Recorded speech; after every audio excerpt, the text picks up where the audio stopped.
Le rugby est originaire de la ville de Rugby, en Angleterre. D'après une vieille légende, son invention remonte au geste de William Webb Ellis, qui au cours d'un match de football se serait saisi du ballon à pleine main. Depuis cet épisode, en 1823, les règles ont bien évolué. On joue avec un ballon ovale, on peut le jouer à la main, au pied. Et ce sport est régi par 4 règles fondamentales qui sont l'en avant, donc on ne peut pas faire les passes en avant, le tenu, c'est-à-dire quand on est au sol, on est obligé de lâcher le ballon, la marque qui est essentielle, et les droits et devoirs du joueur qui permettent de jouer en toute sécurité, c'est-à-dire qu'en gros, tout ce que vous ne voulez pas qu'on vous fasse, il ne faut pas le faire aux autres. Le rugby est un sport physique très complet. Il permet de développer les pectoraux, les dorsaux, les abdominaux, ainsi que les membres supérieurs et inférieurs.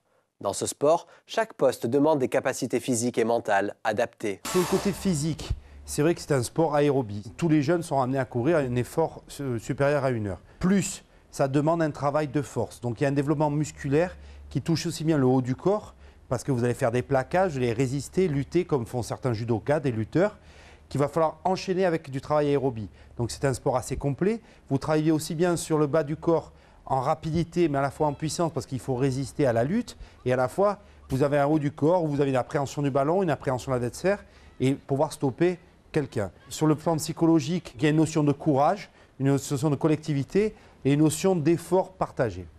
Le rugby est un sport de contact qui paraît parfois violent. Si les blessures sont fréquentes, il est possible de les limiter en ayant une préparation sérieuse des muscles et des articulations et une alimentation équilibrée. Ils doivent s'alimenter comme monsieur tout le monde. Ça veut dire la diversité alimentaire.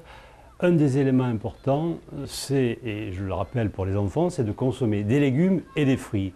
Mais au-delà de ça, le rugby est un sport qui demande très souvent à un certain niveau de faire un petit peu de musculation.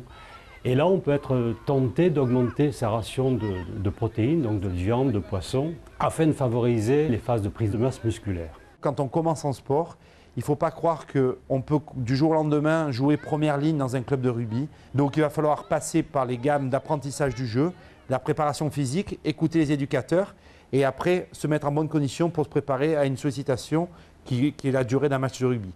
Au cours d'un match, un rugbyman est amené à faire une trentaine de plaquages. Une bonne préparation permet de les endurer. Le rugby est un sport d'équipe qui développe des valeurs recherchées dans la vie de tous les jours, comme le respect, l'engagement, le dépassement de soi et la solidarité. Les clubs de rugby peuvent accueillir les enfants à partir de 5 ans, et même si ce sport est essentiellement un univers masculin, il existe des équipes féminines.